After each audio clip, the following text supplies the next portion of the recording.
नमस्कार, मी डॉक्टर प्रशांत महाजन, स्त्रीरोग तज्ञ व प्रसूती तज्ञ, महाजन मॅटर्निटी होम, इंदिरानगर, नाशिक. आज आपण बोलणार आहोत HSG या टेस्ट बद्दल. HSG म्हणजे हिस्टोसल्फिनोग्राफी. जर आपल्याला गर्भधारणेत काही अडचणी येत असतील तर आपल्याला HSG ही टेस्ट सजेस्ट केली जाते. यामध्ये केलं काय जातं तर ही टेस्ट जी आहे तिचा मेन उद्देश असतो की आपल्या गर्भपिशवीचा आकार व्यवस्थित आहे की नाही ते बघणं आणि गर्भनळ्या म्हणजे फॅलोपियन ट्यूब्स ह्या कधी ब्लॉक होऊन जातात तर त्या ब्लॉक आहेत की ओपन आहेत हे बघणं, हा या टेस्टचा मेन उद्देश.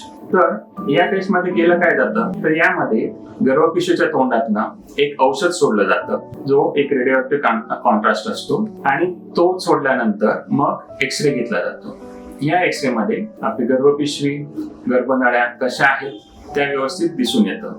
जर गर्भनळ्या उघड्या असतील तर त्यातनं औषध बाहेर येताना दिसतं. ही टेस्ट जनरली पाळीच्या 7व्या ते 10व्या दिवसापर्यंत करता येते. थोडी पेनफुल प्रोसिजर आहे, दुखणं असतं बऱ्यापैकी, पण हे तात्पुरतं असतं.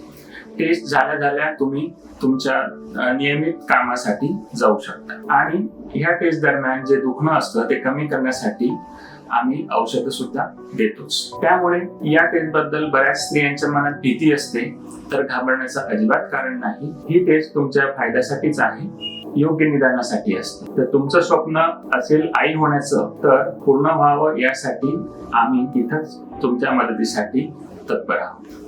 धन्यवाद.